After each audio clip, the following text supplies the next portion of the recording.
오늘 말씀은 디모데후서 4장 1절부터 8절까지의 말씀입니다. 함께 봉독하도록 하겠습니다. 시작. 하나님 앞과 살아있는 자와 죽은 자를 심판하실 그리스도 예수 앞에서 그가 나타나실 것과 그의 나라를 두고 엄히 명하노니 너는 말씀을 전파하라. 때를 얻든지 못 얻든지 항상 힘쓰라. 범사의 오래 참음과 가르침으로 경책하며 경계하며 권하라. 때가 이르리니 사람이 바른 교훈을 받지 아니하며 귀가 가려워서 자기의 사역을 따를 스승을 많이 두고 또 그 귀를 진리에서 돌이켜 허탄한 이야기를 따르리라. 그러나 너는 모든 일에 신중하여 고난을 받으며 전도자의 일을 하며 내 직무를 다하라. 천재와 같이 내가 벌써 부어지고 나의 떠날 시각이 가까웠도다.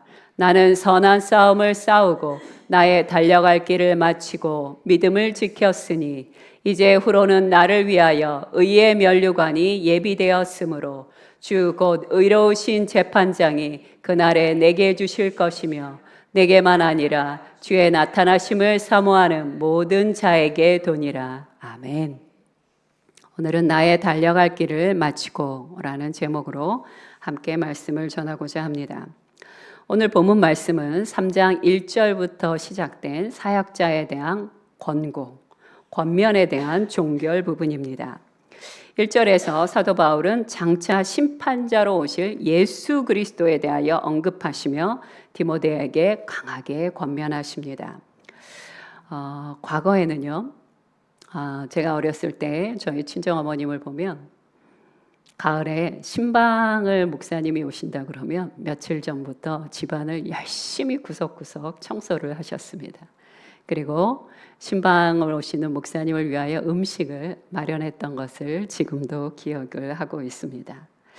자, 1년에 한 번 정도 오시는 목사님의 신방을 위해서도 우리가 이렇게 준비를 하는데 장차 오실 심판자로 오실 예수 그리스도를 기다리는 우리는 얼마나 더 잘 준비해야 할까요?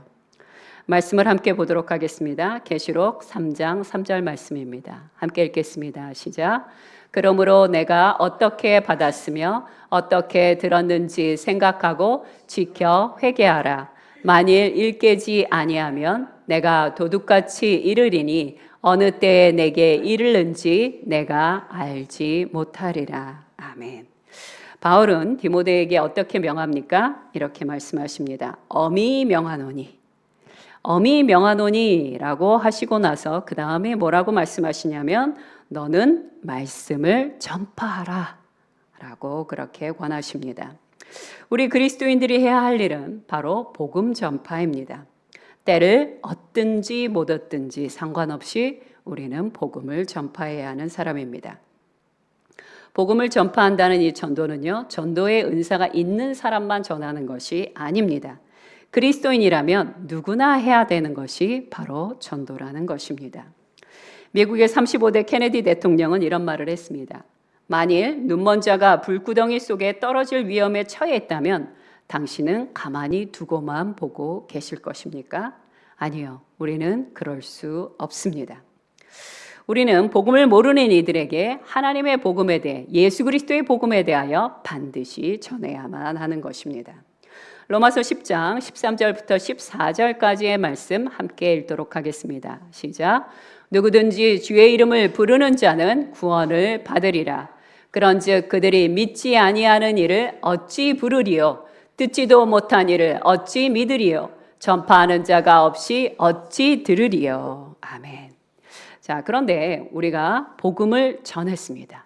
하나님의 말씀에 의거하여 우리가 믿지 않는 자들에게 복음을 전했는데 만약 복음을 받아들이지 않는다면 그 다음에 우리는 어떻게 해야 할까요? 성경은 전도의 필요성에 대하여는 강하게 강조하십니다. 하지만 그 결과까지 책임지라고 기록하고는 있지 않으십니다.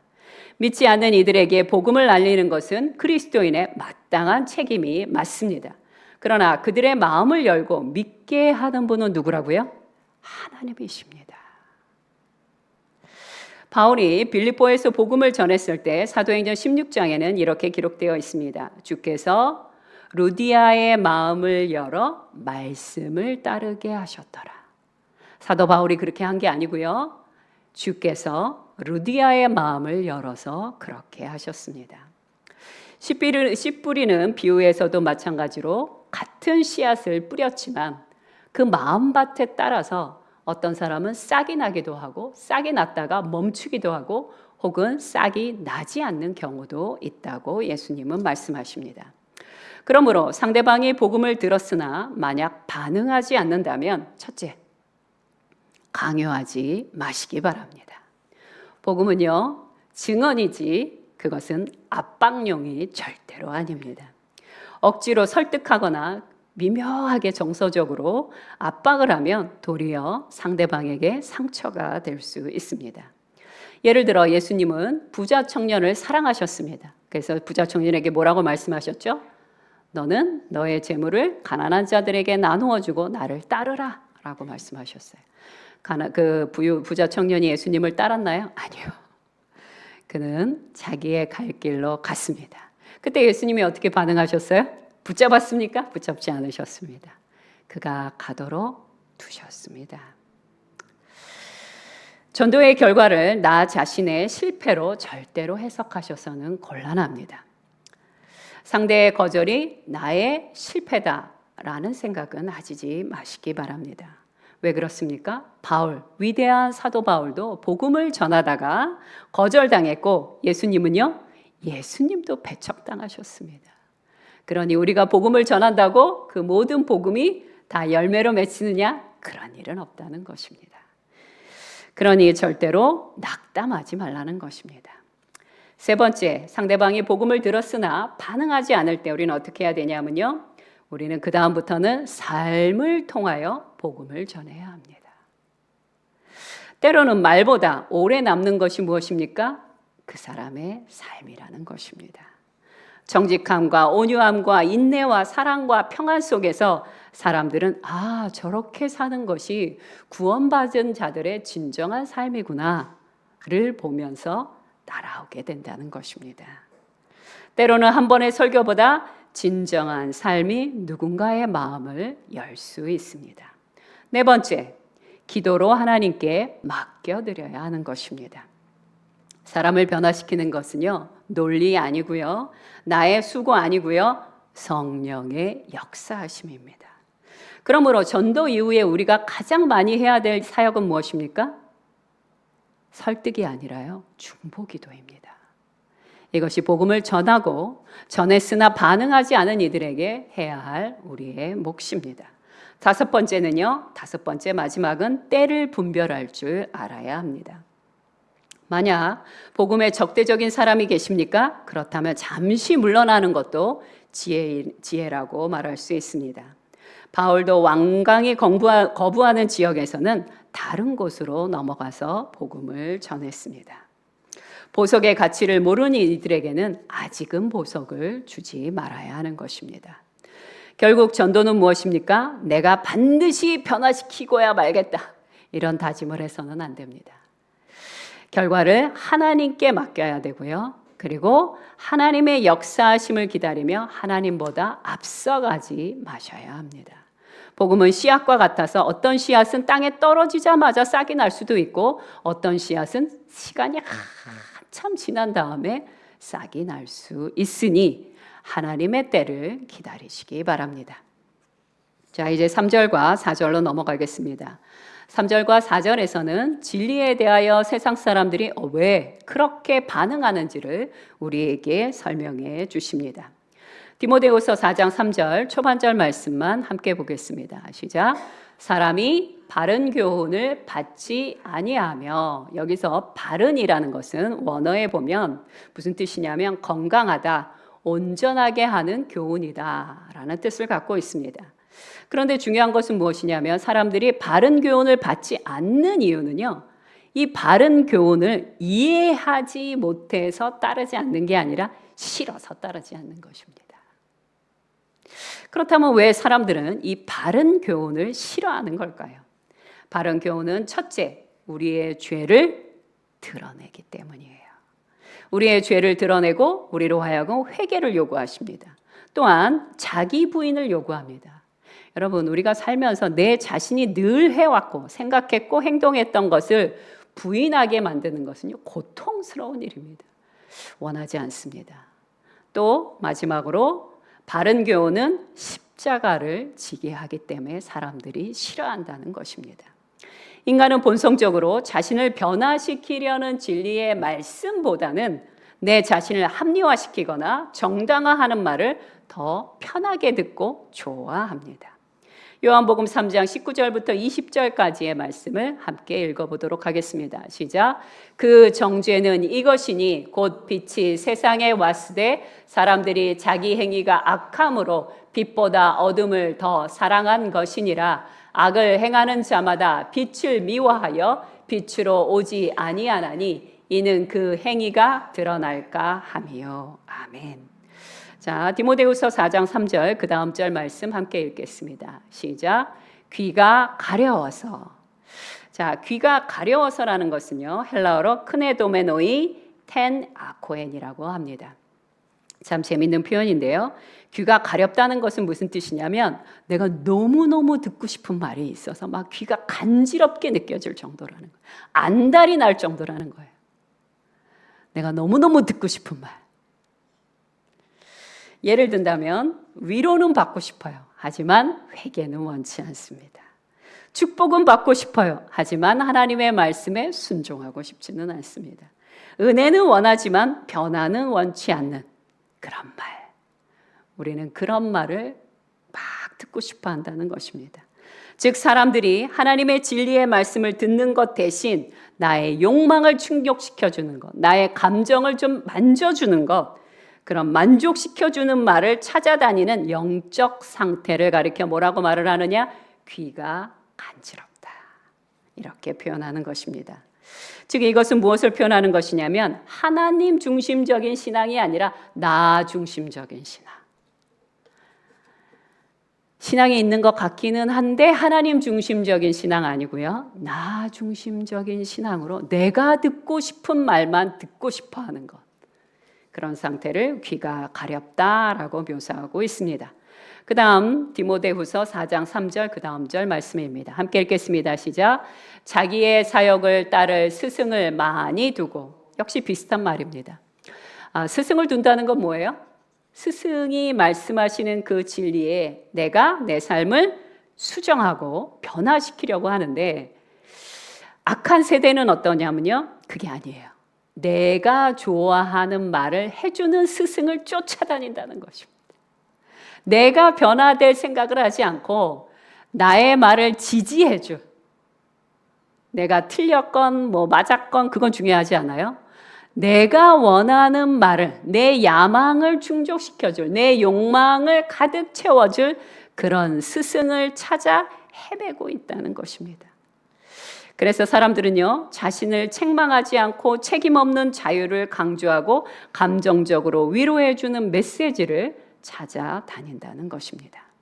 자, 디모데후서 4장 4절 말씀으로 들어가도록 하겠습니다. 시작. 진리에서 돌이켜 허탄한 이야기를 따르리라. 자, 이 시대에서 허탄한 이야기란 무엇을 말하는 것일까요? 예를 들면 신화적인 얘기. 그리스 로마 신화 얘기라든지 왜곡된 종말론 혹은 거짓된 교훈을 말하는 것입니다. 오늘날도 이와 유사한 것들이 있습니다. 어떤 것들이 있을까요? 십자가 없이 영광만 얻고 싶어 하는 것. 그리고 영성을 말하기는 하는데 예수 그리스도가 없고 진리가 없는 영성을 말하는 것. 이것들이 바로 모두 다 무엇을 말합니까? 허탄한 이야기를 뜻하는 것입니다. 마태복음 15장 8절부터 9절 말씀 함께 읽도록 하겠습니다. 시작. 이 백성이 입술로는 나를 공경하되 마음은 내게서 멀도다. 사람의 계명으로 교훈을 삼아 가르치니 나를 헛되이 경배하는도다. 자, 3절부터 4절까지의 말씀의 핵심은 무엇입니까? 단순하게 세상이 앞으로 더욱더 악해져 갈 것이다 이런 의미가 아니고요. 세상은 언제나 과거나 현재나 미래나 악할 수밖에 없지만 너희는 상관하지 말고 진리의 말씀을 붙잡고 살아가라 라고 우리에게 권면하시는 것입니다. 자, 이제 6절부터 8절에서 사도 바울은요, 자신이 처한 처참한 현실에 대하여 우리에게 고백하고 계십니다. 디모데후서 4장 6절에 이렇게 말씀하십니다. 전제와 같이 내가 벌써 부어지고 나의 떠날 시각이 가까웠도다. 지금 이 상황이 어떤 상황이라고요? 사도 바울이 로마의 감옥에서 사형 선고를 받고 기다리는, 그래서 디모데후서는 사도 바울의 마지막 서신이라고 말씀드렸습니다. 사도 바울은 곧 자신에게 죽음이 찾아올 것을 알고 있었어요. 그런데 사도 바울은 자신에게 임박한 이 죽음을 어떻게 묘사하고 있냐면요, 마치 구약 시대에 제물로 올려진 어린 양을 불사르기 직전에 포도주를 붓습니다. 포도주를 붓고 그 위에 불을 살랐거든요. 마치 자신이 그런 상황이다라고 설명하고 있는 것이에요. 나의 이 제사, 이거는 무엇을 뜻하는 거냐면요, 하나님 앞에 온전하게 드려지는 자신의 삶을 두고 예배로 생각하는 것입니다. 죽음을 비참하게 생각하는 것이 아니라, 하나님, 내가 주님을 위하여 이제까지 잘 달려왔습니다. 그리고 이제 나의 이 하루하루는 하나님 앞에 드려지는 마지막 제사입니다. 이제 막 풀을 사르기 직전에 그런 상태와 같습니다 라고 말하는 것과 같습니다. 또한 디모데후서 4장 6절 초반절 말씀 함께 보도록 하겠습니다. 시작. 전제와 같이 내가 벌써 부어지고, 이미 부어졌다라고 표현하고 과거로 얘기하고 있습니다. 이것은 무슨 뜻입니까? 나는 남김없이 주 예수 그리스도를 위하여 헌신했다. 또한 복음을 위해 내 자신을 다 사용했다. 또 다른 의미로는 더 이상 세상의 미련이 전혀 없다. 이런 의미로 표현하고 계시는 것입니다. 디모데후서 4장 6절 후반절 말씀 함께 보겠습니다. 시작. 나의 떠날 시각이 가까웠도다. 여기서 떠나다라는 것이 헬라어로 테스 아날리세로스라고 합니다. 여기서 떠나다라는 것은 어떤 떠남을 얘기하냐면요, 배가 항구에서 출항하는 것을 말하는 거예요. 그래서 다른 의미로는 풀어놓다, 떠나다, 출발하다, 이런 의미를 갖고 있습니다. 두 번째 사도 바울은요, 자신의 죽음을 어떻게 묘사하고 있습니까? 하나님께로 출항하는, 본향으로 가는 그런 배가 떠나는 것과 같은 그런 모습으로 자신의 죽음을 묘사하고 있는 것입니다. 사도 바울의 이 죽음에서 두려움이 보이십니까? 아니요, 전혀 죽음에 두려움이 보이지 않습니다. 오히려 믿음 안에서 평안하게 자신이 사랑하는 아들 누구? 디모데에게 작별 인사를 하는 모습을 우리는 볼 수 있습니다. 저는 이 말씀을 읽을 때마다 반지의 제왕 3편 맨 마지막 장면 기억하시죠? 그 장면에 보면 서로 얼싸안고 눈물을 흘리며 작별 인사를 하고 배가 이렇게 출항하는 모습을 보여줍니다. 아마도 이 말씀을 묘사한 게 아닌가 싶습니다. 자, 7절 말씀으로 넘어가도록 하겠습니다. 4장 7절 초반절 시작. 나는 선한 싸움을 싸우고 나의 달려갈 길을 마치고. 사도 바울은요, 자신의 인생을 뭐에 견주었습니까? 경주에 견주고 있습니다. 중요한 것은 인생에서 얼마나 빨리 달려가느냐? 아니요, 그거 중요하지 않습니다. 빨리 달려가는 것보다 끝까지 달려가는 것이 중요합니다. 여러분, 마라톤 경주할 때 빨리 가는 거 하나도 의미 없습니다. 끝까지 완주하는 것이 아름다운 것입니다. 바울의 인생은 어땠습니까? 예수 그리스도를 믿고 거듭난 이후부터 그의 삶은 매질을 당하고 배신을 당하고 감옥에 갇히고 고난을 받고 핍박을 당하고 참으로 험한 날들을 살았습니다. 그러나 그는 끝까지 복음 전도자로서의 삶을 포기하지 않습니다. 여러분, 신앙의 성숙은요, 반짝 빛나는 게 아니에요. 좋을 때도 있고 나쁠 때도 있고 기쁠 때도 있고 괴로울 때도 있지만 끝까지 충성되게 가는 것입니다. 끝까지 견디는 자, 마침표를 찍는 자, 그가 진정으로 성숙한 사람입니다. 디모데후서 4장 7절 후반절 말씀 보겠습니다. 시작. 믿음을 지켰으니 사도 바울은요, 단지 예수 그리스도를 믿는 수준 아니었습니다. 그는요, 복음의 본질을 변질시키지 않았고 환경에 따라 그는 타협하지 않았습니다. 그는 고난 속에서도 오직 예수 그리스도의 진리의 말씀만을 꽉 붙잡고 살아왔습니다. 즉 믿음이 바울을 지켜주기도 했으나 그러나 사도 바울이 자신의 믿음을 굳건하게 지킨 것도 사실입니다. 자, 이제 8절 말씀으로 넘어가겠습니다. 8절 후반절 말씀 시작. 의의 면류관이 예비되었으므로. 아멘. 고대 경기에서 승리한 선수에게 면류관이 주어지듯이 사도 바울은 하나님께서 준비하고 계시는 영원한 상급, 의의 면류관을 바라봅니다. 그리고 그 면류관은요, 사도 바울처럼 어떤 특별한 영웅에게만 주어지는 거 아니고요, 주의 나타나심을 사모하는 우리 모든 그리스도인들에게 주어지는 것입니다.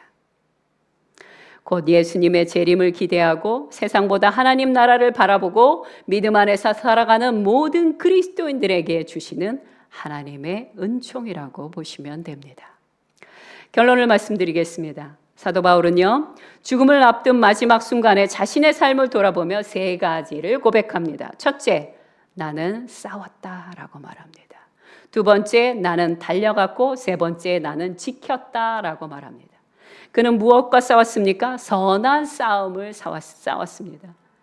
복음 전도자로서, 그리스도인으로서, 사역자로서, 이방인의 전파자로서 그는 믿음의 싸움을 싸웠습니다.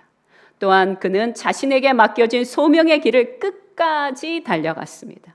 세 번째, 그는 정금 같은 믿음을 지켜냈습니다. 부럽습니다. 세상은 진리의 말씀보다 자신이 듣고 싶어하는 말만 듣고 싶어합니다. 그래서 거봐, 내 말이 맞잖아, 내가 이렇게 사는 게 맞아 하고 자신을 지지해주는 그런 스승을 찾아 헤매고 있습니다. 하지만 우리는 그 세상의 흐름과 상관없이 때를 얻든지 못 얻든지 복음을 전할 것이며 복음을 전한 이후에는 복음에 합당한 삶을 살아가기를 원합니다. 아멘. 복음 전파의 결과는요, 우리의 영역 아니고 하나님께 속한 영역입니다. 그러므로 우리는 중보 기도하며 씨를 뿌리고 하나님께서 자라게 하실 그날을 기대하고 기다려야 하는 것입니다. 그러므로 낙심하지 말고 조급해하지 말고 말씀과 기도로 묵묵히 지금처럼 살아내시기 바랍니다.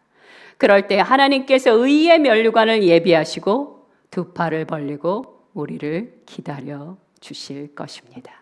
함께 기도하겠습니다. 첫 번째 기도 제목은 이것입니다. 하나님, 때로 우리의 삶에 올라갈 때도 있고 내려갈 때도 있고 기쁠 때도 있고 괴로울 때도 있고 어떻게 해야 될지 몰라 난감할 때도 있지만 그 어떤 상황에도 상관없이 끝까지 믿음을 지키는 성도가 되게 하여 주옵소서.